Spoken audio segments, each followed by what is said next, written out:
desde Por hace favor, muchos años. escuchar hasta final y compartirlo. Mi título oficial era el de economista jefe en una de las principales empresas consultoras internacionales, pero mi trabajo era identificar países con recursos que querían obtener nuestras corporaciones, como el crudo en Ecuador, por ejemplo, y después negociar grandes préstamos para ese país a través del Banco Mundial y otras organizaciones vinculadas. Sin embargo, el dinero no iba directamente al país. El dinero iba a nuestras organizaciones para construir proyectos de infraestructuras en el país.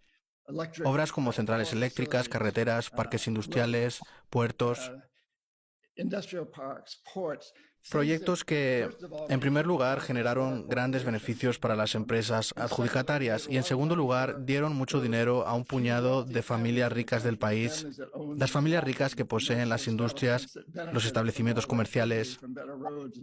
Esos grupos se beneficiaron de disponer más electricidad y de mejores carreteras, pero la mayoría de la gente se vio perjudicada porque se detraía dinero del sistema de salud, de la educación y de otros servicios públicos para poder saldar los préstamos. Al final, los préstamos nunca eran devueltos. No era posible devolverlos, era parte del plan. Así que básicamente creábamos una especie de imperio que se hacía con el control del país. Ahora podíamos volver al país y decir, ¿no pueden pagar sus préstamos? Pues vendan sus recursos. Ya sea petróleo o lo que tengan, véndanlos baratos a nuestra organización, sin ninguna regulación social o ambiental. O déjenos construir una base militar en su territorio, como usted bien sabe, por Ecuador. Vote con nosotros en la próxima cumbre de las Naciones Unidas contra Cuba. Cosas así. En esencia, tomábamos el control del país. Y tengo que decir, como supongo que usted también es consciente, que si el presidente del país no aceptaba esas condiciones, muchas veces la gente a la que llamábamos chacales intervenían y o bien derrocaban al gobierno orquestando un golpe de Estado, o bien asesinaban a los líderes como hicieron con Allende en Chile, con Lumumba en el Congo y al final con Dinh Diem en Vietnam, entre muchos otros. Tenemos una larga historia que sitúa a veces al presidente de un país, al ministro de Hacienda o a otra gente en una situación muy difícil. Así fue como creamos un verdadero imperio global, un imperio corporativo. Económico en que se impuso a un país o se indujo a un país a endeudarse para luego someterlo. ¿Tienes algún caso concreto que nos pueda dar como ejemplo para ilustrar? Sí, hay muchos ejemplos. Ya sabe, por ejemplo, en Ecuador, en los años 70, una junta militar tomó el poder y la CIA estuvo muy involucrada. Al mismo tiempo, yo estaba allí en calidad de sicario económico. Fui a Ecuador como antes estuve en Colombia y en muchos países de América Latina. Básicamente yendo a visitar a presidentes que, de hecho, en muchas ocasiones eran dictadores militares que sabían que en gran parte debían su seguridad al apoyo de la CIA. De modo que era muy fácil ir y decirles, oigan, acepten de nosotros este gran préstamo y contraten a nuestra empresa. De hecho, nunca verán el dinero. El dinero, de hecho, nunca entrará en su país. Saldrá de un banco en Washington, como el Banco Mundial, y acabará en una cuenta en un banco de Houston, Texas, o en San Francisco. Es un juego con dinero respaldado por la Reserva Federal para pagar a Halliburton o a otras grandes empresas que vengan y construyan esas grandes infraestructuras. Pero su familia y las familias de sus amigos se beneficiarán porque son dueños de la industria y se van a beneficiar de toda la electricidad producida.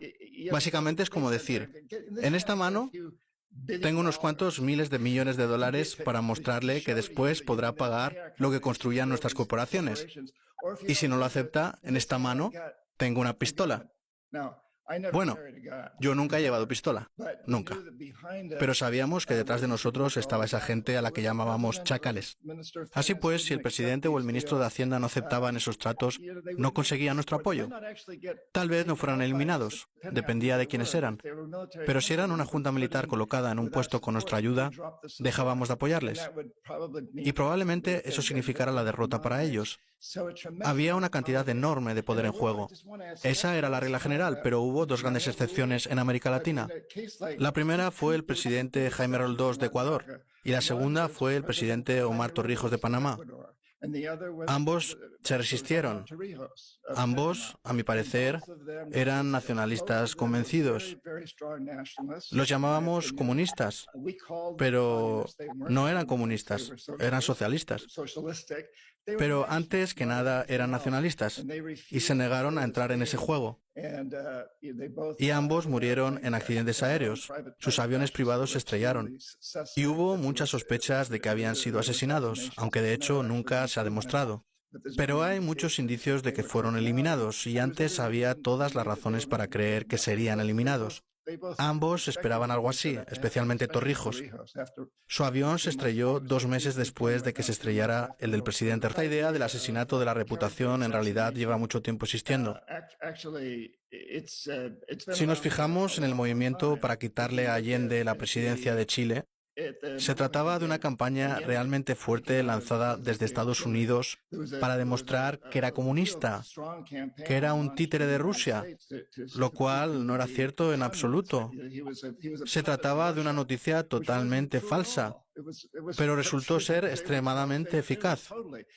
Antes de eso, a principios de los años 50, Mossadegh en Irán fue derrocado por un agente de la CIA que entró y convenció al país, sobornando a los periódicos, a los medios, a la policía y provocando manifestaciones de que Mossadegh no era popular, pero era muy popular y en gran parte fue una campaña mediática.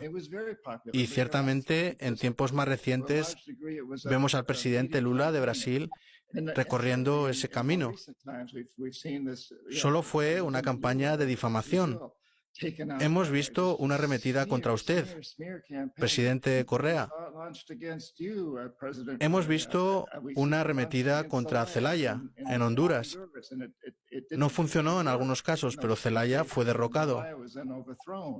Esto es viejo, pero ahora se está poniendo peor. El poder de las redes sociales, que puede ser muy positivo. A veces hablo de cómo usarlas para reformar las corporaciones, para unir a los consumidores en un boicot, pero también puede ser extremadamente efectivo para destruir la reputación de los políticos. Ciertamente lo vemos hoy en Estados Unidos. El presidente Trump es un maestro en hacer declaraciones falsas, totalmente falsas. Hemos vivido cambios de vez en cuando, pero él destruye reputaciones así de fácil. Lo intenta y a menudo lo consigue. Recurso infinito. Pero ¿cuál sería tu alternativa si países como Ecuador, como Bolivia, como Venezuela no pueden utilizar sus recursos naturales? Usted ha tocado un tema muy interesante. Sí. En cierto modo, mi trabajo, tal como yo lo veo, es ser una voz controversial. Es ser alguien... A ver, primera son los derechos de la naturaleza que otorga la nueva constitución del país. Derechos iguales a los derechos humanos. Y la segunda es la política del buen vivir, que de hecho es la economía de la vida. Siempre que debemos ayudar a la gente pobre, a la gente que pasa hambre, que no tiene agua, electricidad. Estoy totalmente de acuerdo. Yo creo que la mejor solución para eso es igualar las cosas. Si en vez de maximizar los beneficios a corto plazo, nos guiamos por el propósito de pagarles una tasa de rendimiento decente a los inversores que invierten en algo que aumente los beneficios a largo plazo para la gente y la naturaleza,